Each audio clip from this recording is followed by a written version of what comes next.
रुको, सच में रुको, एक सेकंड के लिए।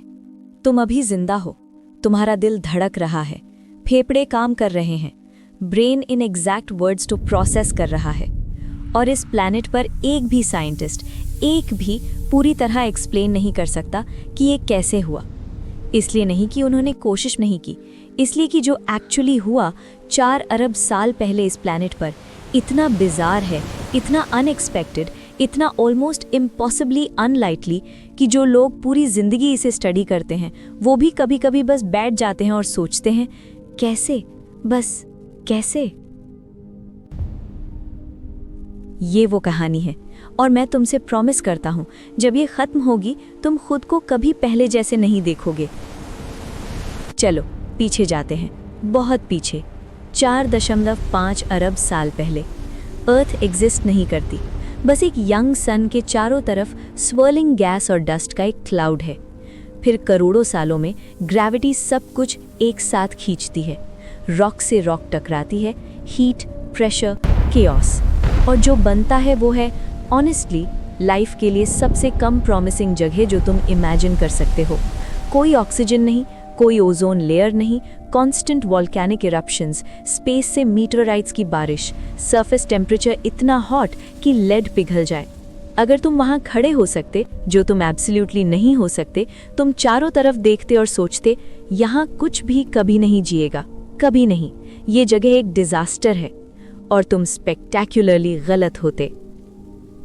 क्योंकि कुछ हो रहा था अंडरग्राउंड और ओशंस में और पॉसिबली सरफेस के नीचे गहरे, जो किसी ने एक्सपेक्ट नहीं किया था।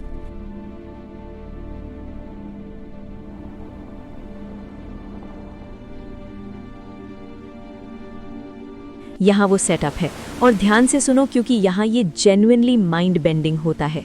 अर्ली अर्थ के पास वाटर था, वॉल्केनिक एक्टिविटी से हीट था, केमिकल्स थे, carbon, hydrogen, nitrogen, oxygen, phosphorus, sulphur, basic ingredients, और कुछ और था, एनर्जी। सरफेस पर कॉन्स्टेंटली लाइटनिंग स्ट्राइक हो रही थी, ओशन फ्लोर से हाइड्रोथर्मल वेंट से हीट, सन से अल्ट्रावायलेट रेडिएशन पोर हो रही थी बिना किसी चीज़ के ब्लॉक किए।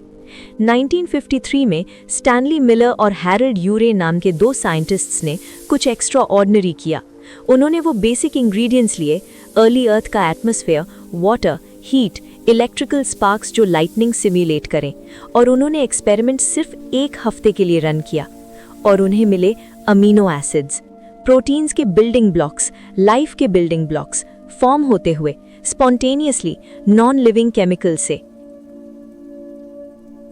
1 हफ्ते में एक लेबोरेटरी फ्लास्क में साइंटिफिक वर्ल्ड ने जेन्युइनली अपना माइंड खो दिया। लेकिन यहाँ ये और भी वाइल्डर होता है, क्योंकि अमीनो एसिड सिर्फ इंग्रेडिएंट्स हैं। अमीनो एसिड से एक्चुअल लाइफ तक जाना, एक लिविंग सेल तक, ऐसा है जैसे फ्लावर और एग से एक फुल्ली रनिंग रेस्टोरेंट तक जाना। एक इनॉर्मस गैप है, और वो गैप कैसे क्रॉस हुआ, ये साइंस के ग्रेटेस्ट अनसॉल्व्ड मिस्ट्रीज में से एक है। लेकिन यहाँ वो है जो साइंटिस्ट्स करंटली सबसे लाइकली एक्सप्लेनेशन मानते हैं।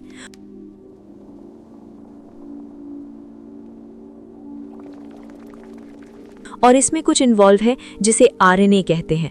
मेरे साथ रहो क्योंकि ये एक्स्ट्रा ऑर्डिनरी है।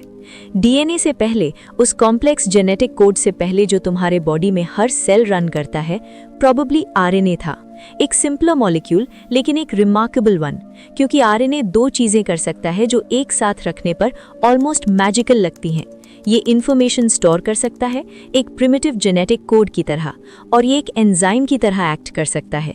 ये एक्चुअली केमिकल रिएक्शंस कैटलाइज कर सकता है, खुद को कॉपी कर सकता है। एक मॉलिक्यूल जो इन्फॉर्मेशन स्टोर भी कर सके एंड खुद को रिप्रोड्यूस भी कर सके। साइंटिस्ट्स इसे आरएनए वर्ल्ड हाइपोथेसिस कहते हैं, और आइडिया ये है अर्ली अर्थ पर कहीं एक वार्म लिटिल पॉन्ड में, या एक हाइड्रोथर्मल वेंट में, या एक टाइडल पूल में आरएनए मॉलिक्यूल्स फॉर्म हुए, और उनमें से कुछ प्योर केमिस्ट्री से, प्योर चांद से खुद को कॉपी करने लगे। इसलिए नहीं कि वो चाहते थे, इसलिए नहीं कि वो अलाइव थे, बस इसलिए कि केमिस्ट्री काम करती थी। और यहाँ, एग्जैक्टली यहाँ वो मोमेंट था जब सब कुछ बदल गया।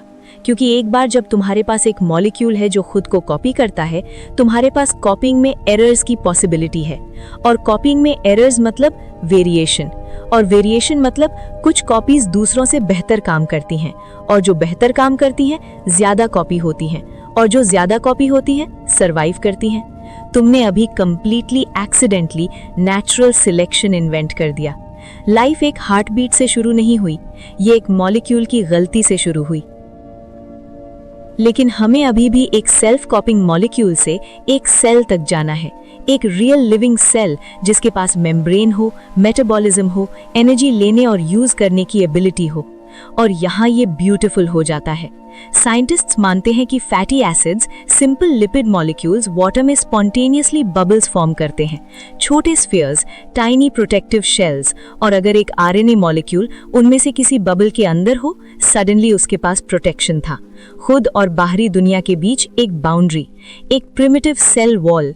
पहला सेल बिल्ट नहीं हुआ था, डिजाइन नहीं हुआ था, केमिस्ट्री से खुद को असेंबल किया, फिजिक्स से, यूनिवर्स के लॉज से, जो एग्जैक्टली वही करते हैं जो यूनिवर्स के लॉज करते हैं।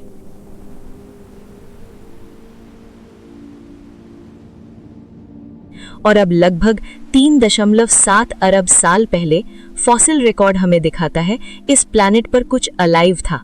Simple, microscopic, barely recognisable as life, लेकिन alive, actually, genuinely, undeniably alive.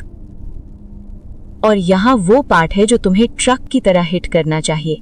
आज जो भी अलाइव है, हर इंसान, हर जानवर, हर पेड़, हर बैक्टीरिया, हर फंगस, धरती पर हर सिंगल लिविंग थिंग उस पहले मोमेंट से डिसेंडेड है। एक ओरिजिन, एक बिगिनिंग। तुम हर उस पेड़ के साथ कॉमन एंसेस्टर शेयर करते हो, हर उस डॉग के साथ जो कभी एग्जिस्ट किया।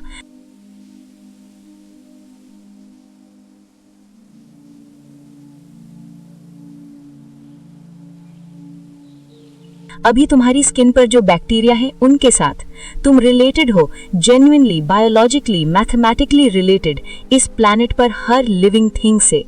बाहर वो पीपल का पेड़, तुम्हारा एंसेस्टर। पैसिफिक ओशन में वो ब्लू व्हेल, तुम्हारा कजिन। तुम्हारी पिज्जा पर वो मशरूम, तुम्हारा डिस्टेंट, बहुत डिस्टेंट रिश्तेदार।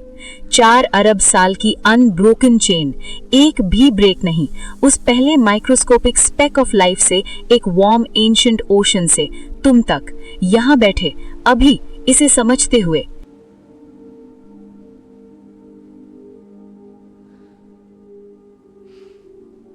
यूनिवर्स ने 4 अरब साल लगाए, एक्सटिंक्शन के बाद एक्सटिंक्शन के थ्रू, आइस एजेस और एस्टेरॉइड इंपैक्ट्स के थ्रू, वोल्केनिक अपोकलिप्सिस के थ्रू, बस इस मोमेंट तक पहुंचने के लिए।